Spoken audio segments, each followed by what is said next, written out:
तो दोस्तों आज हम फिर से आपके लिए लेकर आए देश और दुनिया की सभी ताजा बड़ी खबरें फटाफट एक एक कर विस्तार से आज आपको बताएंगे। तो वीडियो को अंत तक जरूर देखें दोस्तों, वीडियो बनाने में हमें काफी मेहनत लगी है, तो वीडियो को दिल से लाइक कर दे। जी हाँ दोस्तों, पहली खबर आपको हम बताएंगे कि सपा नेता आजम खान को एक और मामले में इलाहाबाद हाईकोर्ट से मिली जमानत, जल्द आएंगे आजम खान जेल से बाहर। तो वहीं आपको बताएंगे दोस्तों कि राज ठाकरे ने सीएम उद्धव ठाकरे को लिखी चिट्ठी, कहा सत्ता आती है और चली जाती है। तो वहीं आपको बताएंगे दोस्तों कि अपनी ही सरकार के खिलाफ बरसे मेघालय के राज्यपाल सत्यपाल मलिक, एमएसपी को लेकर मोदी और अमित शाह को दी चेतावनी, कहा अगर एमएसपी पर नहीं बना कानून तो किसान फिर से दिल्ली में देंगे धरना, बढ़ गई मोदी अमित शाह की मुश्किलें। तो वहीं आपको बताएंगे दोस्तों कि कर्नाटक में मस्जिदों से लाउड स्पीकर नहीं हटाने जाने पर नाराज हुए हिंदू संगठन, 1000 मंदिरों से हनुमान चालीसा बजाने का किया ऐलान। तो वहीं आपको बताएंगे दोस्तों कि प्रशांत किशोर की राह पर तेजस्वी यादव जातिगत जनगणना के लिए पटना से दिल्ली तक करेंगे पैदल मोर्चा। तो दोस्तों सभी खबरों की जानकारी एक एक कर विस्तार से बताएंगे दोस्तों। इससे पहले कि एक छोटी सी रिक्वेस्ट करेंगे दोस्तों, अगर आपको भी लगता है कि देश में होने वाले तमाम चुनाव ईवीएम से ना होकर बैलेट पेपर से होना चाहिए, अगर आप भी मेरी बात का समर्थन करते हैं तो आप इस वीडियो को लाइक करके चैनल को सब्सक्राइब जरूर कर लीजिए और साथ में बेल आइकन भी प्रेस कर लीजिए और वीडियो को ज्यादा से ज्यादा शेयर कीजिए। इसी बीच पर दोस्तों अगली खबर की औरतों की मैं आपको बताएंगे कि सपा नेता आजम खान को एक और मामले में इलाहाबाद हाईकोर्ट से मिली जमानत, जल्द आएंगे आजम खान जेल से बाहर। जी हां दोस्तों, आपको बता दें ये बड़ी खबर सामने निकल कर आई दोस्तों की जमीन पर कब्जा जमाने के मामले में समाजवादी पार्टी के कट्टर नेता आजम खान को इलाहाबाद हाईकोर्ट से जमानत मिल गई है। हालांकि उन्होंने जल्द ही रिहाई का असर नहीं है। दरअसल मैं आपको बता दें कि आजम वर्ष 2020 के शुरुआत में जेल में ही है और पिछले कुछ वर्षों में यूपी पुलिस के उनके खिलाफ 88 केस दर्ज किए हैं। इनमें से 86 केस में उनमें से जमानत मिल चुकी है। लेकिन मैं आपको बता दें कि मंगलवार को आजम खान को 87वीं जमानत मामला मिल चुकी है। इसी बीच में आपको बता दें कि गौरतलब की वर्ष 2019 के लोकसभा चुनाव में आजम खान रामपुर सदस्य सीट से जीत हासिल की थी। उन्होंने जेल से रहते हुए इसी वर्ष विधानसभा चुनाव भी लड़ा था और जीत हासिल की थी। विधानसभा चुनाव जीतने के बाद उन्होंने लोकसभा सीट के सदस्य इस्तीफे दे दिया था। आजम खान की गिनती समाजवादी पार्टी के प्रमुख मुस्लिम नेताओं की जाति यूपी के बीजेपी के आते। इसी बीच पर दोस्तों अगली खबर की औरतों की मैं आपको बताएंगे कि राज ठाकरे ने सीएम उद्धव ठाकरे को लिखी चिट्ठी, कहा सत्ता आती है और चली जाती है। जी हां दोस्तों, आपको बता दें ये बड़ी खबर सामने निकल कर आई दोस्तों की महाराष्ट्र में लाउड स्पीकर और हनुमान चालीसा पर बस शुरू करने वाले एमएनएस चीफ राज ठाकरे ने सीएम उद्धव ठाकरे पर निशाना साधा है। उन्होंने ट्वीट पर सीएम उद्धव ठाकरे को एक खुला खत लिखा है कि जिसमें राज ठाकरे ने कहा कि मुझे राज्य सरकार के यही कहना है कि आप हमारे धैर्य का अंत मत देखो। इसी बीच में आपको बता दें कि राज ठाकरे ने अपने इसी ट्वीट पर आगे लिखा है कि सत्ता आती है और चली जाती है, ताकि ताबे की थैली कोई नहीं लाए उद्धव ठाकरे ने, आप भी नहीं। इसके अलावा इसी ट्वीट पर साधा उन्होंने सीएम उद्धव ठाकरे की अपनी चिट्ठी पर पोस्ट किया है। इसी बीच में आपको बता दें कि राज ठाकरे और महाराष्ट्र के सरकार के बीच मस्जिदों में लगे लाउड स्पीकर को लेकर विवाद छिड़ा हुआ है। पिछले कई दिनों में इसी मामले को लेकर बहस जारी है। इसी मामले को लेकर राज ठाकरे समेत उनके कई समर्थकों के खिलाफ मामला भी दर्ज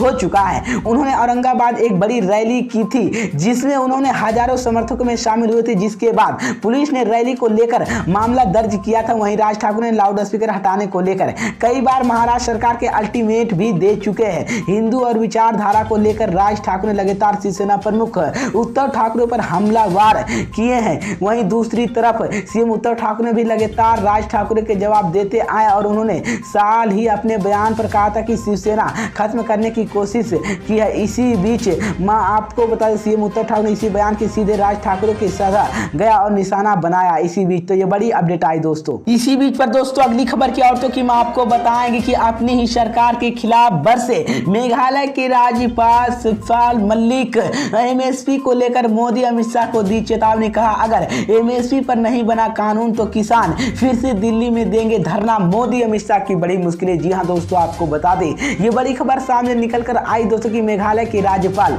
सत्यपाल मलिक ने सोमवार को प्रधानमंत्री नरेंद्र मोदी की नीतियों की सरकार पर निशाना साधते हुए कहा है कि देश में जिस रफ्तार बेरोजगारी और महंगाई बढ़ रही है उसमें से देश की संकट खड़ा होने वाला है। राज्यपाल के पद पर रहकर सरकार के खिलाफ बोलना पर सत्यपाल मलिक ने टूट कर कहा कि असली बात यही है कि सरकार के साथ भी हो रहा है और सवाल भी उठाए उन्होंने। अगर गलत सवाल उठाता है तो मुझे दिन प्रधानमंत्री कह देंगे और आप पद छोड़ दे, उसी दिन राज्यपाल पद छोड़ देगा। इसी बीच में आपको बता दें कि मेरठ बार एजेंसियों और नानक चंद की सभागार के आयोजित के अपने सम्मान के समारोह के संबोधित करते हुए सत्यपाल मलिक ने पूरे देश में भी कई नेता बेरोजगारी और बढ़ती महंगाई के बोलने की तैयार है। इसी बीच में आपको बता दें कि उन्होंने कहा कि भारत सरकार चाहे तो टैक्स घटाकर महंगाई को कम किया जा सकता है। पाकिस्तान जैसे देश भी डीजल या पेट्रोल उतने ही महंगे नहीं है जितने हमारे भारत में है। इसी बीच तो ये बड़ी अपडेट आई दोस्तों मैं आपको, साथ ही उन्होंने कहा है कि इसी के साथ किसान आंदोलन के दौरान दिल्ली में लाल किले पर झंडा फहराने की घटना का जिक्र करते हुए उन्होंने कहा कि जिन लड़कों के लाल किले पर झंडा फहराया है उनकी कोई गलती नहीं थी क्योंकि वो झंडा किसी पार्टी का नहीं था। राज्यपाल ने कहा कि वो लोगों की निशान शाही फहराया था। इसी बीच तो ये बड़ी अपडेट आई दोस्तों। इसी बीच पर दोस्तों अगली खबर की औरतों की मैं आपको बताएंगे कि कर्नाटक में मस्जिदों से लाउड स्पीकर नहीं हटाने जाने पर नाराज हुए हिंदू संगठन 1000 मंदिरों में हनुमान चालीसा बजाने का किया ऐलान। जी हाँ दोस्तों आपको बता दें ये बड़ी खबर सामने निकल कर आई दोस्तों की महाराष्ट्र के बाद कर्नाटक में मस्जिदों से लाउड स्पीकर हटाने को लेकर माहौल गर्मा गया है। कर्नाटक की श्री राम सेना ने ऐलान किया कि सोमवार को सुबह 5 बजे से अजान के जवाब कर्नाटक के करीब 1000 मंदिरों में लाउड स्पीकर पर भजन चलेगा। श्री राम सेना प्रमुख पुथल के कर्नाटक के सीएम वसुंधरा बेम्बाई ने लाउड स्पीकर को लेकर सीएम योगी आदित्यनाथ की तरह हिम्मत दिखाने की नसीहत दी है। इसी बीच उन्होंने कहा कि 1000 से ज्यादा मंदिरों की पुजारियों की धर्मवादी की मैसेज कमेटी के लोगों की संपर्क किया और सभी सोमवार सुबह 5 बजे से हनुमान चालीसा को लेकर ओम प्रकार भजन जलाने की बात कही है। इसी बीच मैं आपको बता दें कि उन्होंने कहा है कि लाउड स्पीकर के इस्तेमाल पर कोर्ट का आदेश का पालन न करने को लेकर मुथलिक ने राज्य सरकार भी निंदा की है। इसी बीच तो ये बड़ी अपडेट आई दोस्तों।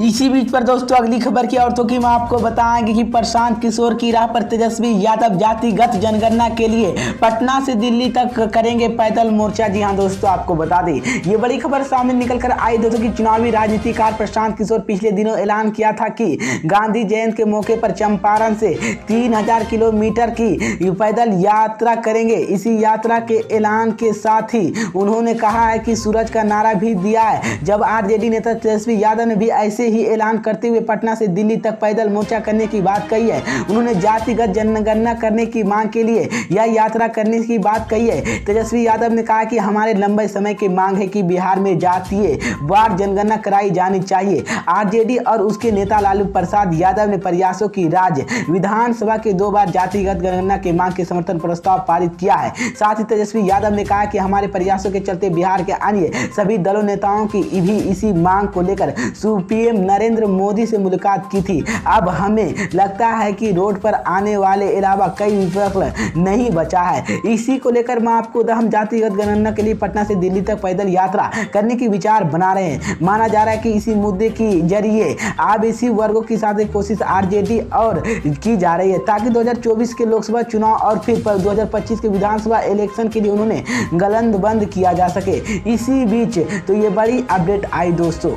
इसी बीच पर दोस्तों अगली खबर की औरतों की मैं आपको बताएंगे ज्ञान वापी मस्जिद केस पर राकेश टिकैत का बड़ा बयान, कहा सरकार ही कर रही है लड़ाने का काम। जी हां दोस्तों आपको बता दें ये बड़ी खबर सामने निकल कर आई दोस्तों वाराणसी की ज्ञान वापी मस्जिद प्रकरण को लेकर अब भारतीय किसान यूनियन राष्ट्रीय प्रवक्ता राकेश टिकैत का बयान सामने आया है। राकेश टिकैत ने बीजेपी सरकार पर हमला बोलते हुए कहा कि सब 2024 लोकसभा चुनाव तक चलता रहेगा क्योंकि जब सरकार ही लड़ाने की काम कर रही है तो फिर इसमें कोई और क्या कर सकता है। राकेश टिकैत ने बयान में अमरोहा दिया जवाब और किसी भी निजी कार्यक्रम के हिस्सा लेने के लिए पहुंचे थे। राकेश टिकैत ने कहा कि वो भी पहले ही ताले में बंद है। इसी बीच में आपको बता दें राकेश टिकैत जब पत्रकारों की यूनिफॉर्म में सिविल कोड को लेकर सवाल किया तो उन्होंने कहा कि सबसे पहले देश में जनसंख्या नियंत्रण कानून लाना चाहिए। अब उसकी जरूरत बीजेपी सरकार के आए तब 70 साल से ज्यादा समय हो गया है। इसी बीच दरअसल मैं आपको बता दें लोगों की इसी संख्या भी अपने वोट तलाश करने में लगी हुई है। इसी दौरान राकेश टिकैत ने एक बार फिर से से किसान आंदोलन की चेतावनी भी दी है